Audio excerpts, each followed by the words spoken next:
From the first time I saw a Dogo Argentino, I was just amazed by them. They're a large breed dog, beautiful, great with children, great with family, athletic, powerful, uh, and just a really ideal dog, at least for me, when I first saw it. I'm accustomed to large breed dogs. My previous dog was an American bulldog, all white, about 80 pounds, very powerful, and he and I were just inseparable. So I said to myself, I said, if anything were to ever happen to my boy, I would look at getting a Dogo Argentino. And this was a few years back, and I started doing some research, trying to learn more about them. And in reality, there's very little information out there.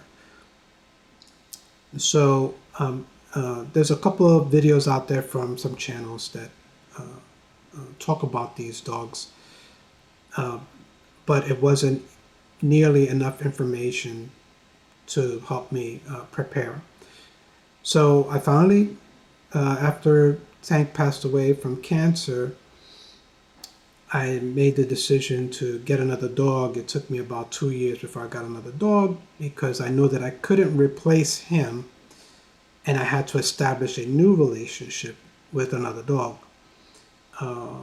When you love your dogs, it's just like loving a person, having a child and losing a child.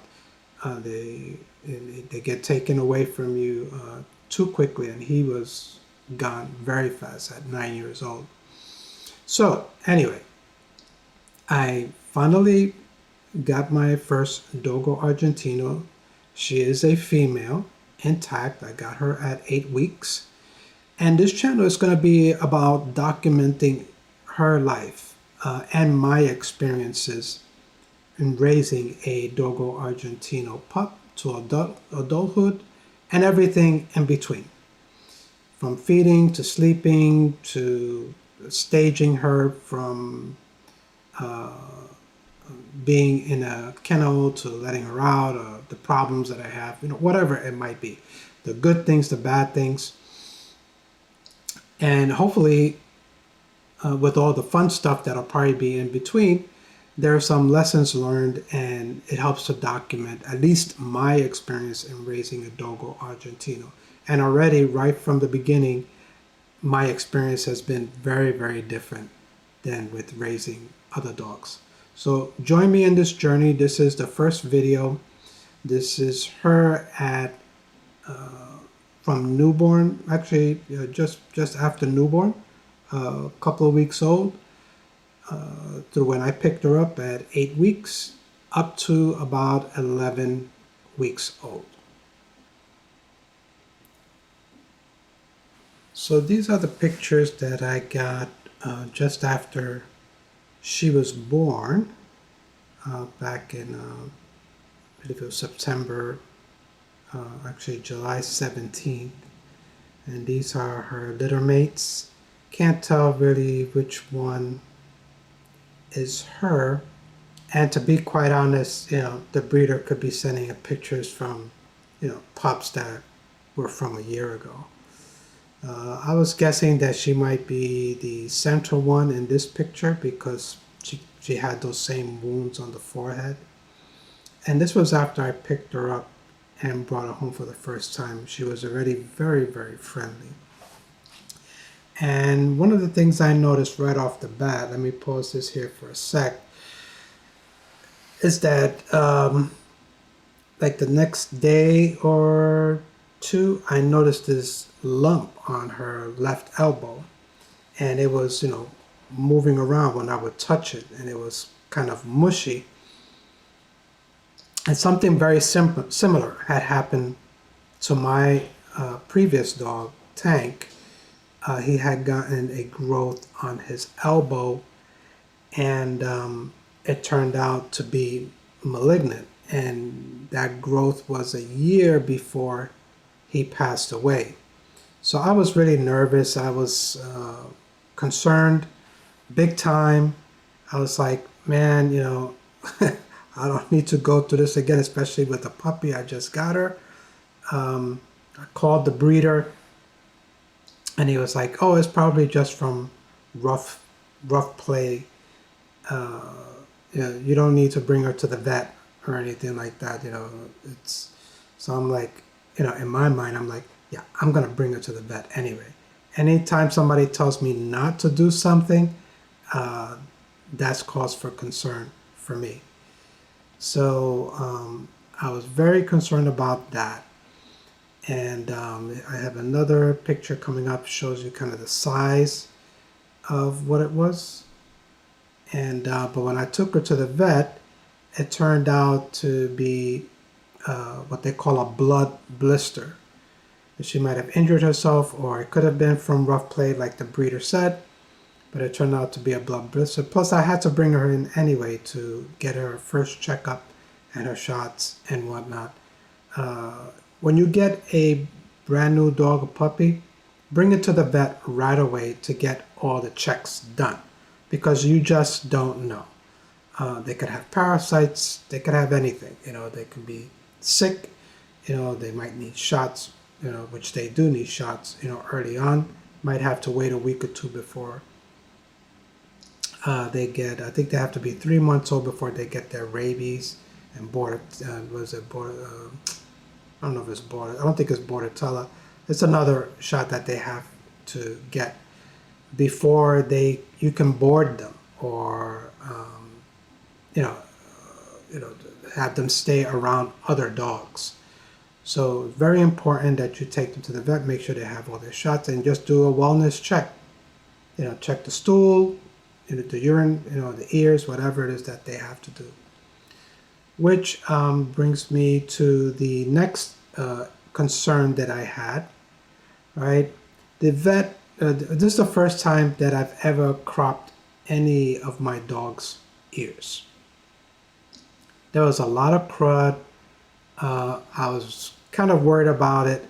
I didn't know much about ear cropping, even though I had watched videos on it. Most of the people clean their dog's ears. So when I first got her, the vet told me, oh, there's some pus in there, but you don't have to do anything. Just leave her like that and she'll be fine. And I'm like, yeah, right. This one's even worse because these are wounds. These are open wounds. She doesn't have all her shots. She's susceptible to infections, and she might not be able to fight certain things. Also, she may need medication. And when we first talked about it, me and the breeder, he was like, no, they'll be fine. She'll be fine. You don't have to do anything, nothing. Clean it, nothing. So that was a mistake, right? Because once I took her to the vet, guess what? She had an ear infection. And that really pissed me off. And I let the breeder know, and he's like, oh, the ear infection might have been from something else. I said, well, you don't know one way or the other, right? You already see that she has wounds on her ears from the cropping. So there's always a possibility that she can get some type of infection, probably on the ear cartilage or whatever, or an infection can travel down the ear canal, something can fall down there. You don't know, right? You have to be careful, right? You spend the amount of money that I spend on this dog, and you want to care for the dog properly.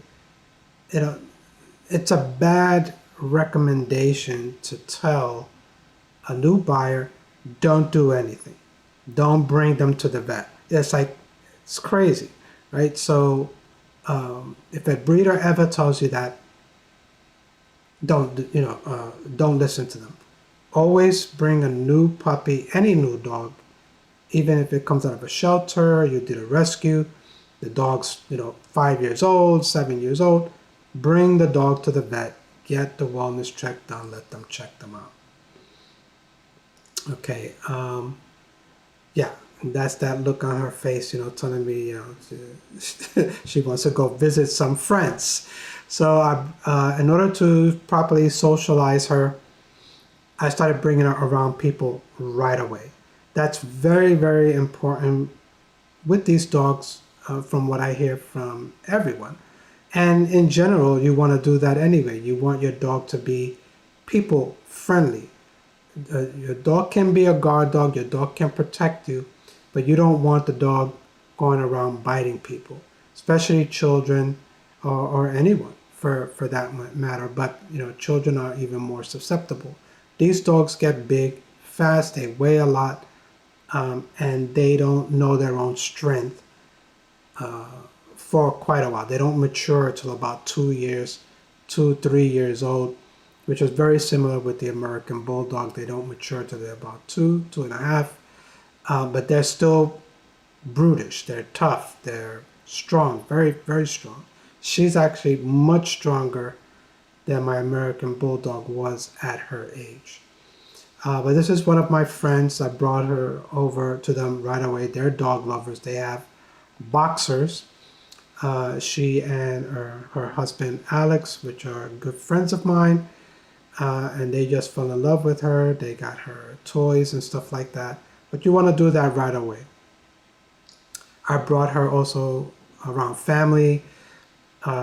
Started bringing her into stores with me so she can see people, hear loud noises, and smell different things and whatnot. Didn't bring her around other animals, no other dogs, but around people, I did bring her around people. And here she weighed maybe 10 pounds. This is her getting used to the house, right? I have a house that I'm renovating right now.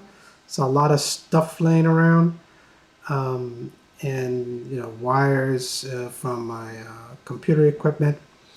She's very curious. This is the first time she started going up steps. She was trying to figure out what to do, how to get back down. That was really funny, really cute. She's so tiny, she's adorable. So this is back in the house. And as I mentioned, the house is under construction, so you're going to see like paper on the floors, covering the floors and stuff like that. I did have a piece of a plastic bottle that she was chewing on. She seemed to like it. It makes nice crunchy noises. She's smelling everything, getting into places that she shouldn't be.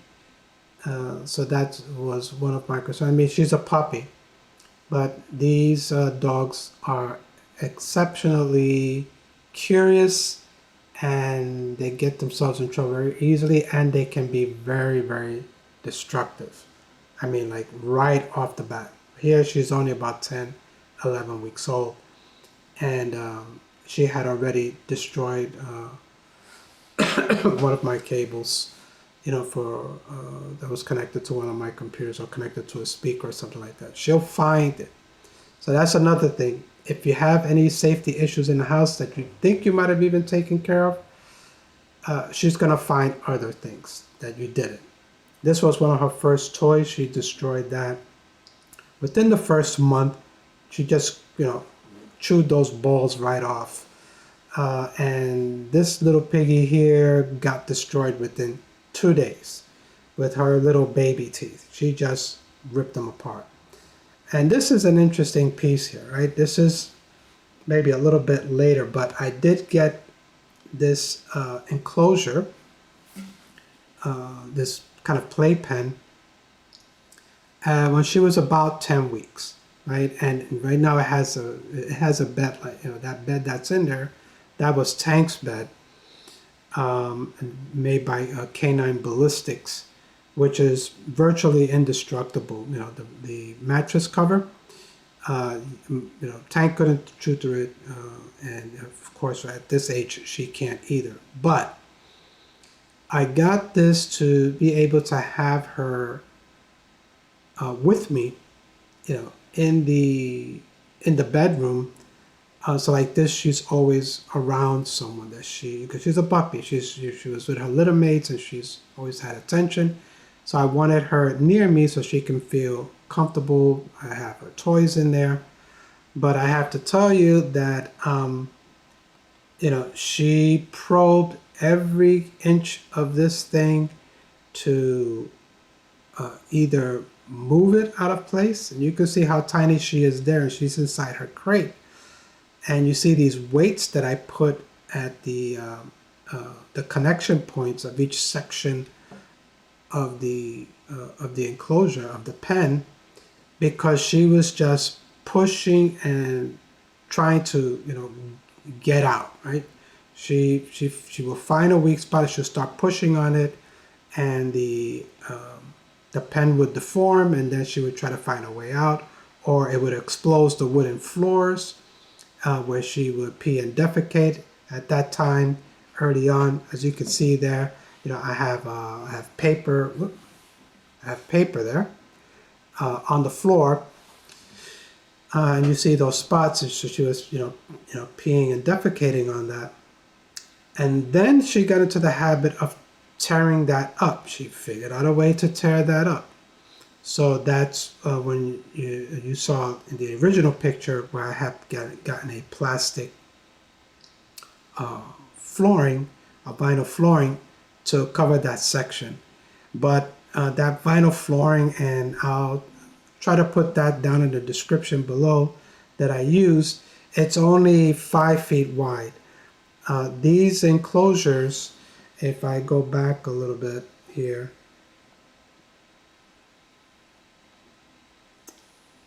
these enclosures, when you put them together in a square format like this, they're actually a bit more. They're about 5.5 feet wide. So where does she pick to pee and poop to do her business? And that spot. So that didn't work out perfectly, and I tried to get a second one to kind of overlap it, but then she would get to the edge and start chewing it and chewing pieces off of it. So you don't want your puppy, chewing that kind of rubberized plastic or anything like that. Even though they say it's pet safe, it can certainly poison them in some way or hurt them in some way. So I had to eliminate that. Right here, you can see here, this is another heavy piece of electrical cabling that I put there because I ran out of dumbbells. And here she is telling me, not to forget to turn out the lights after a hard day of busting my chops. One other thing, I didn't include the video here, but I will definitely try to include it, because it's just, the video was shot by a friend of mine when she came over to feed her, where she was being an escape artist. She actually literally, at 10 months old, climbed out of this enclosure. So what she would do, if I can find that again. So what she would do is, around this area here, she would get up on the fence, try to put her paws up to the top of the fence, jam her leg in between this section here, and then use the horizontal part of the grid to climb over and then throw herself over.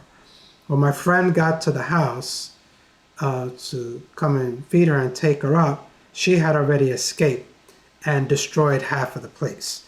Got her mouth into everything. So and I'm pretty sure this is a good warning for anyone that's going to be getting a Dogo Argentino and using this type of enclosure. It's not going to work. It's not safe.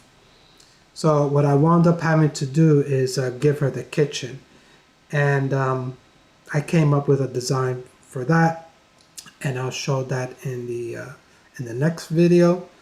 And we'll be turning out the lights for her and letting her go to sleep. Thanks for watching. I really hope that you enjoyed this and that you love dogs as much as I do. I'm really going to enjoy her, and hopefully everything works out perfectly.